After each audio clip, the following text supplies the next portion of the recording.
Hello my dear viewers, আজকের এই টিউটোরিয়ালে আমরা দেখব 2023 সালে এসএসসি পরীক্ষার ইংরেজি ফার্স্ট পেপারের প্রশ্ন এবং তার সমাধান। তবে এই ছোট টিউটোরিয়ালে আমরা ইংরেজি ফার্স্ট পেপার প্রশ্নের মাল্টিপল চয়েস কোশ্চেনগুলোর উত্তর দেখব। দেখুন, মাল্টিপল চয়েস কোশ্চেনের কোন উত্তরটি সঠিক সেটা আমরা অবশ্যই সুন্দরভাবে মিলিয়ে নেব। কোশ্চেন নাম্বার 1 এ, our independence day is celebrated dash. এখন ড্যাশের জায়গায় চারটি মাল্টিপল চয়েসের কোনটি হবে? এটির উত্তর হবে ন্যাশনালি। তার মানে এ প্লাস 3, অর্থাৎ এর উত্তর হবে 3 nationally. Number B, on the day the dash pays homage to the martyrs first. এই দিনে শহীদদেরকে প্রথম শ্রদ্ধাঞ্জলি কে নিবেদন করেন তার নাম বলতে হবে। তাহলে এই ক্ষেত্রে বি নম্বরের উত্তর হবে প্রেসিডেন্ট।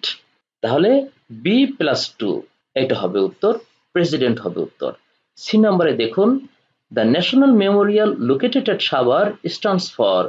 সাভারে অবস্থিত ন্যাশনাল মেমোরিয়াল বলতে কি বোঝায় বা এটা দ্বারা কি বোঝানো হয়? তাহলে সির উত্তর কোনটি হবে? মার্টিয়ার্ড হিরোজ। সি নম্বরের উত্তর হবে তাহলে 3, তাহলে সি প্লাস 3 মার্টিয়ার্ড হিরোজ, এটি হবে উত্তর।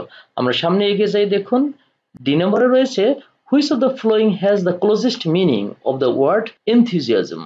এনথুজিয়াজম শব্দটির সাথে সবচেয়ে কাছাকাছি মিনিং কোনটি হয়? দেখুন তো, ডি নম্বরের উত্তর হবে 3, অর্থাৎ ইগারনেস।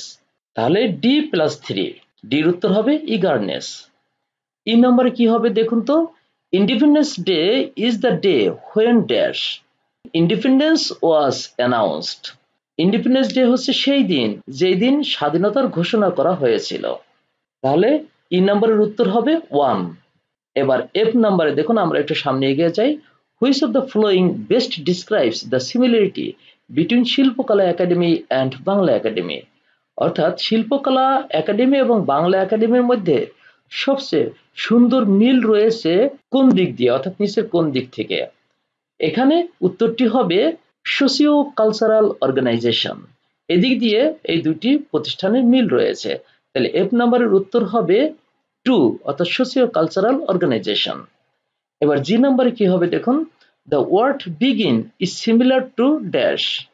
এখানে অবশ্য বিগিন বানানটা ভুল রয়েছে, স্পেলিংটা ভুল এসেছে, বিই হবে, এর জায়গায় আই এসে গেছে ভুলে। যাই হোক, আমরা সংশোধন করে নিচ্ছি। The word begin is similar to commence. তাহলে জি নম্বরের উত্তরটা হচ্ছে 3, জি প্লাস 3 কমেন্স। এবার দেখুন এইচ নম্বরে কি হবে, what is the closest meaning for homage. হোমেজের কাছাকাছি মিনিং কোনটি? দেখুন, হোমেজ অর্থ হচ্ছে শ্রদ্ধাঞ্জলি। তাহলে শ্রদ্ধাঞ্জলির কাছাকাছি মিনিং কোনটি হবে? তাহলে এইচ এর সাথে হবে 2, এইচ প্লাস 2, অর্থাৎ রিভারেন্স, শ্রদ্ধাঞ্জলি বা শ্রদ্ধা ভক্তি। এরপরে আই নম্বরে দেখুন, 26 March is a dash festival day. তাহলে 26 মার্চ ইজ এ কি festival day? National festival day. I নম্বরে হবে 4 উত্তর। এবার লাস্টেরটা, অর্থাৎ যে নম্বরে আমরা দেখব, what is the main purpose of the author of this passage. এই প্যাসেজের লেখকের প্রধান উদ্দেশ্য কি, অর্থাৎ এই প্যাসেজটা যে দিয়েছে সেটার প্রধান উদ্দেশ্য কি? এই যে নম্বরের উত্তরটি হবে to highlight the celebration of 26 March. 26শে মার্চের উদযাপনের ঘটনাকে হাইলাইট করাই হচ্ছে এই প্যাসেজটির প্রধান উদ্দেশ্য। ধন্যবাদ শিক্ষার্থী বন্ধুরা। আপনারা যদি এই প্রশ্নের বাদবাকি আরো টিউটোরিয়াল পেতে চান তাহলে আমাদের ডিজিটাল সাকসেস ইন ইংলিশ চ্যানেলটি অনুসরণ করুন এবং সেখান থেকে বাদবাকি অংশটুকু দেখুন। ধন্যবাদ সবাইকে।